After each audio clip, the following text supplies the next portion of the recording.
जय माता दी मित्रों माँ काल का एस्ट्रोलॉजी चैनल में आप सभी का हार्दिक स्वागत है। अगर आपने चैनल को सब्सक्राइब नहीं किया है तो चैनल को सब्सक्राइब करें और बेल आइकन को प्रेस करें ताकि आप हमारी लेटेस्ट वीडियो को देख सकें।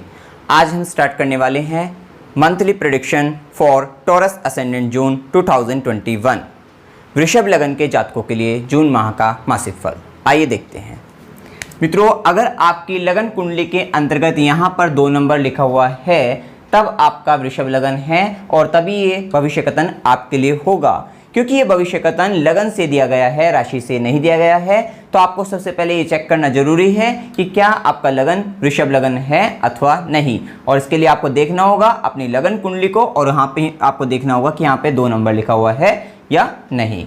अगर हम बात कर रहे हैं यहाँ पे वृषभ लगन की, देखिए वृषभ लगन जो होता है ये एक स्थिर लगन है, पृथ्वी तत्व लगन है, जिसके कारण ऐसे लगन के जो जातक होते हैं अथवा जातिकाएं होती हैं वो कहीं ना कहीं सहन शक्ति उनमें बहुत अधिक पाई जाती है, मजबूती पाई जाती है ऐसे व्यक्ति के अंतर्गत। और ऐसे व्यक्ति जो है कर्मठ प्रवृत्ति के होते हैं, काफ़ी कठिन परिश्रम ऐसे व्यक्ति करना जानते हैं। और वृषभ के स्वभाव के कारण ऐसे व्यक्ति जो है किसी को कुछ नहीं कहेंगे जब तक कोई सामने वाला व्यक्ति परेशान नहीं करेगा, परंतु अगर कोई व्यक्ति सामने से परेशान करता है तो फिर ये उनको जो है अच्छे तरीके से बताना जानते हैं कि अगर मतलब ये परेशान अगर करेगा तो सामने वाले को जो है कुछ ना कुछ कहेंगे जरूर, अथवा उनसे बदला जो है ये लेना जानते हैं। उस समय उनको जो है काफ़ी अधिक क्रोध जो है इनका जो है बढ़ जाता है। और वृषभ लगन जो होता है शुक्र का लगन है, जिसके कारण ऐसे व्यक्ति के अंदर जो है भौतिक इच्छाएं की अगर हम बात करें वो भी बहुत अच्छी पाई जाती है। क्रिएटिव एंड आर्टिस्टिक टैलेंट जो होते हैं वो भी बहुत अच्छे ऐसे व्यक्ति के अंदर पाए जाते हैं। साथ ही समय अपने सामान को अगर हम बात करें उन सब चीज़ों को जो है वो नियत स्थान पर रखने की जो प्रवृत्ति होती है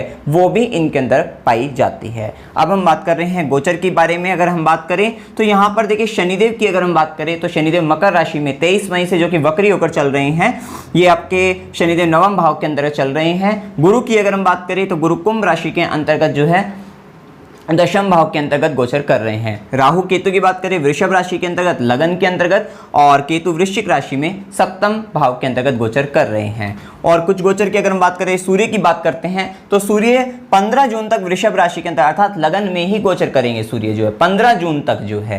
साथ ही उसके बाद मिथुन राशि के अंतर्गत जो है ये 16 जुलाई तक जो है सूर्य आगे गोचर करेंगे। उसके बाद मंगल की बात करें, मंगल कर्क राशि के अंतर्गत पराक्रम भाव के अंतर्गत तृतीय भाव के अंतर्गत गोचर करेंगे, जो कि 20 जुलाई तक गोचर करने वाली हैं। बुध की अगर हम बात करें, बुध 3 जून तक मिथुन राशि के अंतर्गत और उसके बाद ये वृषभ राशि के अंतर्गत पुनः जो है फिर से गोचर करेंगे। इसके बाद शुक्र की अगर हम बात करें, शुक्र मिथुन राशि के अंतर्गत 22 जून तक और कर्क राशि के अंतर्गत 17 जुलाई तक ये गोचर करने वाले हैं। क्या प्रभाव पड़ेगा आइए देखते हैं। सबसे पहले हम देख लेते हैं लग्नेश की स्थिति इस माह के अंतर्गत अर्थात जून माह में लग्नेश की क्या स्थिति रहने वाली है। लग्नेश यहाँ पर बनते हैं शुक्र, वृषभ राशि वृषभ लगन है तो शुक्र बनते हैं। अभी यहाँ पे शुक्र की अगर हम बात कर रहे थे तो शुक्र 29 मई से 22 जून तक मिथुन राशि के अंतर्गत अर्थात लग्नेश जो है धन भाव के अंतर्गत जा रहा है। तो ये धन भाव क्या होता है, धन का तो है ही, धन संचय के लिए भी भाव अच्छा है ये। साथ ही कुटुंब की बात करें, कुटुंब का भाव है, वाणी का भाव है। तो ये इस बात से आपको क्या बताता है, यहाँ पर ये बताता है कि अब ऐसे व्यक्तियों का जो झुकाव होगा, क्योंकि व्यक्तित्व है लग्नेश की अगर हम बात करें तो व्यक्ति का झुकाव होगा अपने परिवार की तरफ होगा। परिवार के लिए हेल्प भी करेंगे, उनका केयर भी करेंगे, देखभाल करेंगे। साथ ही साथ परिवार के लोगों की परिवार में ऐसा व्यक्ति जो है अपना रुतबा भी बढ़ता हुआ देखेगा। तो मतलब ये सारी चीज़ें उनके परिवार के लिए जो है बहुत अच्छी रहेगी। परिवार का सहयोग इन्हें भी प्राप्त होगा, साथ ही परिवार को भी इनका सहयोग, साथ ही इनकी सहायता जो है वो उनको भी प्राप्त होगी। साथ ही यहाँ पर देखिए परिवार के साथ साथ जो है ऐसे व्यक्ति जो है, क्योंकि शुक्र जैसा ग्रह जब द्वितीय भाव के अंतर्गत आएगा तो ये स्वादिष्ट व्यंजकों की अगर हम बात करें, भोजन की बात करें, उनका भी शौक देगा। मतलब कहीं ना कहीं व्यक्ति इस समय के अंतर्गत जून माह में ऐसे व्यक्ति कहीं ना कहीं जो है फास्ट फूड वगैरह जो है या फिर अलग अलग भोग्य पदार्थों का जो है सेवन व्यक्ति करेगा जरूर। हो सकता है अब कुछ व्यक्ति को जो अगर हम बात करें, जो अगर हम बात करते हैं मतलब कि शराब वगैरह की बात करें, कुछ ऐसे व्यक्ति इन सब चीज़ों का भी सेवन कर सकते हैं मतलब जो है। लेकिन अगर हम बात करें फास्ट फूड वगैरह जैसे इन सब चीज़ों का सेवन व्यक्ति करता हुआ दिखाई देगा, तो ये सारी चीजें व्यक्ति के साथ आएंगी। इसी के साथ अगर हम बात करें वाक शक्ति की, अगर हम बात करें कम्युनिकेशन स्किल्स, शुक्र के प्रभाव के कारण लग्नेश बनकर जब ये अगर हम बात कर रहे हैं द्वितीय भाव में जा रहे हैं तो कहीं ना कहीं कम्युनिकेशन स्किल्स भी अच्छी हो जाएगी आपकी। साथ ही उसमें मधुरता, और ऐसा व्यक्ति इस समय में हो सकता है म्यूजिक का शौक रखे, मतलब हो सकता है गाना गुनगुनाने लगे, ऐसी स्थिति व्यक्ति के साथ बन सकती है। साथ ही अगर हम बात करते हैं परिवार में रुतबा बढ़ेगा, धन की वृद्धि होगी, धन संचय होगा, साथ ही अचल संपत्ति की भी व्यक्ति की वृद्धि होती हुई दिखाई देगी। कुछ इस तरीके का जो है यहाँ पर रहने वाला है। साथ ही आप ये देख रहे हो कि जिस समय लग्नेश अगर शुक्र की बात कर रहे हैं वो द्वितीय भाव में जा रहे हैं, तो द्वितीय भाव के स्वामी बुध भी कहीं ना कहीं शुक्र में आ रहे हैं, शुक्र की राशि के अंतर्गत वृषभ राशि के अंतर्गत आ रहे हैं। तो ये लग्नेश धनेश परिवर्तन योग बन गया है, जो कि एक बहुत अच्छा राजयोग का निर्माण हो रहा है इस समय के अंतर्गत। और ये रहेगा कब? 3 जून से 22 जून तक का समय रहने वाला है। कहीं ना कहीं पूरा महीना ही एक तरीके से जो है काफी टाइम जो है एक लॉन्ग पीरियड तक के लिए जो है महीने के अंतर्गत अगर मंथ की बात करें इसमें, तो ये लग्नेश धनेश परिवर्तन योग है, जो कि आपको बहुत अच्छा फल दे सकता है, क्योंकि लग्नेश का धन भाव में जाना, धनेश का लगन में आना कहीं ना कहीं आपका फायदा दर्शा रहा है। वैसे भी वृषभ लगन की अगर हम बात करें इस समय, अगर कर्मेश की स्थिति देखें, लाभेश की स्थिति देखें, तो काफ़ी अच्छी अगर हम बात करें, मतलब प्रोफेशनल की अगर हम बात करें उसमें बहुत प्रोफेशन में काफ़ी अच्छा रहने वाला है। कर्म स्थान में आपको विशेष रूप से उन्नति, लाभ के नए नए साधन आपके लिए जो है आगे आएंगे, मतलब ये सारी चीज़ें जो है आपके जो है फेवर में रहने वाली है। कहीं ना कहीं बहुत अच्छा समय आपके लिए माना जाएगा, क्योंकि अगर हम बात करते हैं भाग्य भाव का स्वामी की, ये भी भाग्य भाव में शनिदेव वक्री हो रहे हैं, इसका प्रभाव भी हम आपको बताएंगे। साथ ही गुरु की अगर हम बात करें जो कि लाभ भाव के स्वामी हैं, अष्टम के भी स्वामी थोड़ी सी कठिनाइयां देंगे, लेकिन कर्म क्षेत्र में कहीं ना कहीं आपको फायदा आपको होता हुआ दिखाई देगा। और कर्म क्षेत्र के स्वामी जो कि शनि बनते हैं, जो कि भाग्य भाव के स्वामी हैं, वो भी अपने क्या है शनि नवम भाव के अंतर्गत ही गोचर कर रहे हैं। कर्मेश अपने से 12वें होकर गए हैं उधर, तो यहाँ पर यह भी है कि विदेश से जो जुड़े हैं लोग उनको बहुत अधिक फायदा रहेगा, और विदेश से जुड़ भी सकते हो ऐसा भी रहेगा। जो व्यक्ति ना भी जुड़े हो वो भी विदेश से जुड़ते हुए दिखाई देंगे, तो उन्हें भी फायदा अच्छा खासा होता दिखाई देगा। तो ये सारी चीजें भी रहेंगी। वहीं राहु भी आपके लगन के अंतर्गत है, वृषभ राशि शुक्र अगर हम बात करें तो शुक्र के राहु जो है शिष्य ही माने जाएंगे। तो ये मान लीजिए शुक्र की राशि अपने गुरु की राशि में, क्योंकि शुक्राचार्य जो है राहु राक्षस हैं तो उनके गुरु माने जाएंगे, तो कहीं ना कहीं उनकी आज्ञा का पालन करने वाले होंगे। और राहु डिजायर्स हैं, कहीं ना कहीं ऐसा व्यक्ति इस समय के अंतर्गत एक अपने डिजायर्स जो है उसके लिए बहुत अधिक कठिन परिश्रम करता हुआ भी दिखाई दे रहा है। तो वो सारी चीजें भी रहेंगी, तो जिसके कारण आपकी डिजायर्स अच्छी रहेंगी, आपकी मेहनत आपके साथ रहेगी, भाग्य आपके साथ है, तो आपको एक अच्छा जो है मतलब जो प्रोग्रेस है वो आपको मिल सकती है। कार्यक्षेत्र में बदलाव वगैरह सारी स्थितियां आपके फेवर में रहेंगी। आप जैसा चाहेंगे वैसा आप यहाँ पे कर सकते हैं और फायदा ले सकते हैं, ऐसी स्थिति है। अभी लग्नेश धनेश परिवर्तन योग है, तो आप जो इन्वेस्टमेंट करना चाह रहे थे वो अब आप इस समय में कर सकते हैं, उससे आपको काफी अच्छा लाभ जो है प्राप्त होगा। लाभ की स्थिति आपके लिए बहुत अधिक बेहतर बनती हुई दिखाई दे रही है, तो इन सब चीजों का आप फायदा ले सकते हैं। अभी सूर्य के कारण जो है सूर्य लगनगत है वृषभ राशि के अंतर्गत 15 जून तक की अगर हम बात करें, थोड़ा सा आपको जो है यहाँ पे देखिए आपका स्वयं का जो स्वाभिमान है वो कह लीजिए, तो वो सब चीज़ें बढ़ेंगी। तो इस समय में थोड़ा सा अपने बोलने में वाणी पर नियंत्रण रखना चाहिए, क्योंकि यहाँ पे बुध की भी बात करें, बुध राहु का भी कॉम्बिनेशन बनेगा इस बीच इसमें। तो यहाँ पर आपको विशेष रूप से ध्यान रखना है अपनी वाणी पर, किसी को बोलते समय जो थोड़ा सा सोचकर बोलिए, कुछ गलत ना कह दिया जाए जिससे फिर आपके जो है मतलब मतभेद की स्थिति बन जाए। तो यहाँ पर इन सब बातों का भी आपको विचार रखना है। वही इस माह में क्योंकि मिथुन राशि में भी सूर्य जाएंगे, तो यहाँ पे अगर हम बात करें 15 जून से 16 जुलाई तक की अगर हम बात करें, परिवार के बीच में भी जो है कुटुंब की अगर हम बात करें, तो वहां पर भी एक परिवार के लोग भी कहीं ना कहीं स्वाभिमानी प्रवृत्ति के दिखाई देंगे आपको। उनका भी अगर हम बात करें तो वहां पर आपको वाणी में अगर हम बात करें, आपको विशेष रूप से सावधान रहना है। वाणी के मामले में अपनी वाणी को जो है नियंत्रण करके रखना है, कहीं ना कहीं आपको अच्छे तरीके से जो है सोच समझकर बोलना चाहिए, ये स्थिति रहेगी। तो लग्नेश धनेश परिवर्तन योग आपके लिए फायदा देने वाला है 3 जून से 22 जून की अगर हम बात करते हैं। छोटे भाई बहन और जीवन साथी, क्योंकि यहाँ देखिए पराक्रम भाव के भाव में जो है मंगल आए हैं, जो कि कर्क राशि में है। अब ये जो मंगल है ये आपके जो है व्यय भाव के स्वामी भी है, साथ ही सप्तमेश भी है, सप्तम भाव में केतु भी बैठे हुए हैं। तो थोड़ा सा जीवन साथी को लेकर आपको सावधान रहना चाहिए, उन पर खर्च भी हो सकता है। छोटे भाई बहन को लेकर भी आपको विशेष रूप से सतर्क मतलब ध्यान रखना चाहिए, उनका जो है ख्याल रखना चाहिए, उनके लिए थोड़ी समस्या बन सकती है, तो उनके लिए आपको विशेष रूप से सावधान रहना चाहिए। और देखिए लग्नेश की अगर हम बात करते हैं, शुक्र जो है द्वितीय भाव में, द्वितीय भाव के स्वामी, साथ ही अगर हम बात करें पंचम भाव के स्वामी, बुध का संबंध लगन से बना हुआ है। तो देखिए बुध के कारण कहीं ना कहीं आपके अंदर अब इस समय के अंदर वृषभ लगन भी है, तो थोड़ा सा एक्टिंग वगैरह जो है, मिमिक्री वगैरह, इन सब की भी आदत आपको हो सकती है। इस समय में थोड़ी और बढ़ती हुई दिखाई दे सकती है। म्यूजिक वगैरह जो है, आर्टिस्टिक क्रिएटिव टैलेंट आपके बढ़ते हुए इस समय दिखाई दे सकते हैं, वो सब चीजें। साथ ही आपके जो है प्रेम मतलब सामने से जो है प्रपोजल आ जाना, प्रेम संबंध होना, ये सब भी स्थिति बनती हुई दिखाई दे सकती है।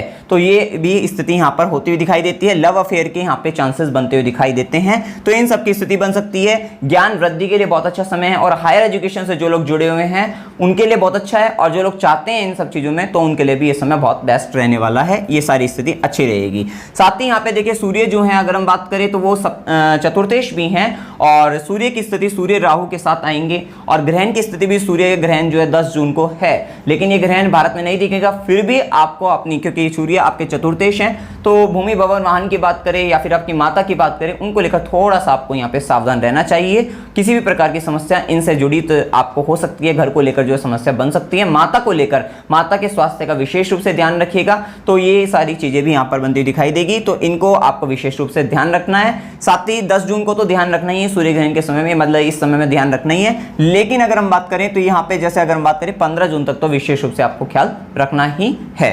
और वैसे भी ग्रहण का जो प्रभाव देखा गया है वो ग्रहण के बाद 1 महीने तक देखा जा सकता है, ऐसी स्थिति भी बनती है। तो विशेष रूप से यहाँ पे आपको ख्याल रखना चाहिए, और आपके खुद के भी, क्योंकि खुद की भी आपके मान सम्मान में थोड़ी हानि हो सकती है, तो इसका भी आपको विशेष रूप से ध्यान रखना चाहिए। बोलते समय कुछ ऐसे डिसीजन, जो इंपॉर्टेंट डिसीजन अगर आपको लेने हैं तो उस समय, या फिर हमने यहाँ पे बताया प्रोजेक्ट का कोई एग्जीक्यूशन होना है या फिर कोई इंपॉर्टेंट डिसीजन लेना है, तो उसको लेते समय विचार आपको करना चाहिए। साथ ही आप किसी की सलाह ले सकते हैं, अपने से बड़े की, अपने साथ वाले की, किसी ना किसी अन्य व्यक्ति की जिसे आप अच्छा मानते हो उसकी सलाह ले सकते हैं। आप अपने जो है, अगर हम बात करते हैं मदर फादर बॉस की, अगर हम बात करें फ्रेंड की बात करें, या फिर आप कोई अपने गुरु की अगर हम बात करें, उनकी सलाह आपको लेनी चाहिए, तो वो सारी चीज़ें आप ले सकते हैं। तो ये सारी चीज़ें यहाँ पे रहेंगी। साथ ही अगर हम बात करें वक्री शनि का क्या प्रभाव आपके ऊपर पड़ने वाला है, इसके लिए भी हम बात करते हैं। देखिए वक्री शनि की अगर बात करें, शनि आपकी कुंडली के 9वें भाव भाग्य भाव के स्वामी है, कर्म भाव के स्वामी हैं, तो ये शनि जो है भाग्य भाव के अंतर्गत हैं, बहुत ही अच्छी स्थिति में है। जब ये वक्री होंगे तो कहीं ना कहीं ये आपके जो है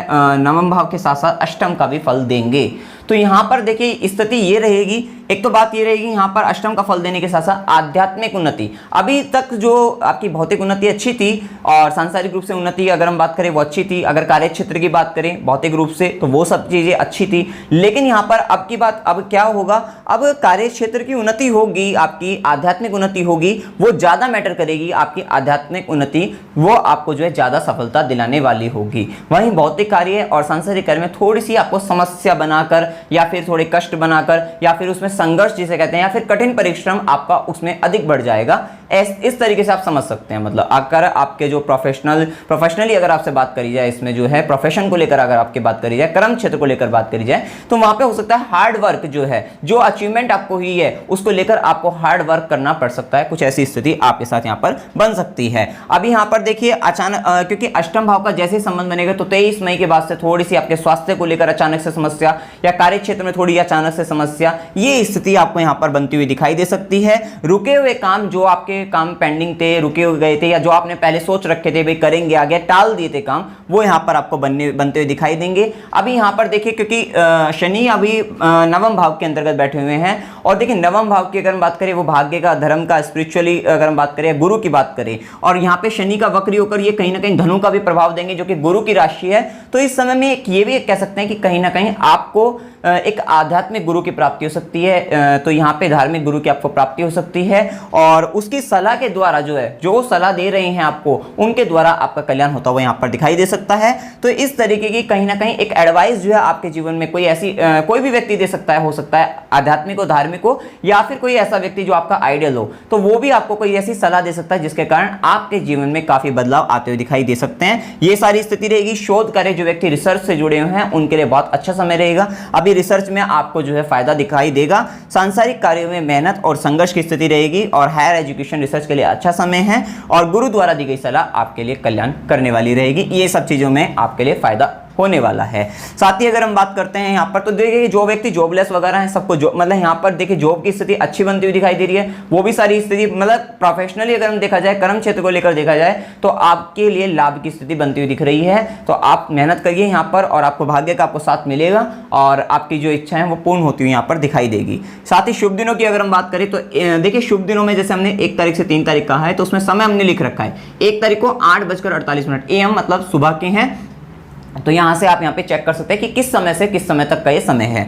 तो शुभ दिन में 1 तारीख से 3 तारीख, 3 से 5 तारीख, 10 तारीख से 13 तारीख, और 15 तारीख से 17 तारीख का समय, ये समय आपके लिए शुभ रहने वाले हैं। अशुभ दिनों की बात करें, अशुभ दिन में हमने 6, 8, 12 की अगर हम बात करें, जब चंद्रमा का गोचर 6, 8, 12 से हो रहा है, तो उस समय में थोड़ी सी आपको जो है एक कोई इंपॉर्टेंट डिसीजन लेना हो या फिर आपको कोई इंपॉर्टेंट डील करनी हो तो उसमें आपको बचना चाहिए, इन्वेस्टमेंट करने से बचना चाहिए और सामने वाले व्यक्ति से झगड़ा वगैरह करने से बचना चाहिए। साथ ही इन दिनों में आपका मूड अपसेट रह सकता है या फिर आपको किसी प्रकार के हेल्थ इश्यू हो सकते हैं। तो ये सारी स्थिति हो सकती है। अशुभ दिनों की अगर हम बात कर रहे हैं तो 5 तारीख से 8 तारीख के दिन की बात करें, मेष राशि के अंतर्गत व्यय भाव में खर्च बढ़ता हुआ दिखाई दे सकता है। इस समय के अंतर्गत 19 तारीख से अगर 22 तारीख की अगर हम बात करते हैं तो तुला राशि के अंदर षष्ठम भाव में आपको हेल्थ इश्यूज, झगड़ा वगैरह ये सारी स्थिति यहां पर होती दिखाई दे सकती है। और 24 तारीख से 26 तारीख की अगर हम बात करते हैं तो धनु राशि के अंतर्गत रहेंगे। इस समय के अंतर्गत भी थोड़ा सा आपके लिए समय अच्छा नहीं माना जाएगा, स्पिरिचुअली अच्छा माना जाएगा। गुप्त विद्याओं से संबंधित अगर आप कोई कार्य कर रहे हैं तो उन सब चीजों के लिए ये समय आपके लिए बेस्ट माना जाएगा। वहीं हम बात कर लेते हैं कि इस महीने आपको क्या उपाय करने चाहिए जो आपके लिए विशेष रूप से लाभकारी रहे, जिससे आपका मंथ बहुत अच्छा जाए।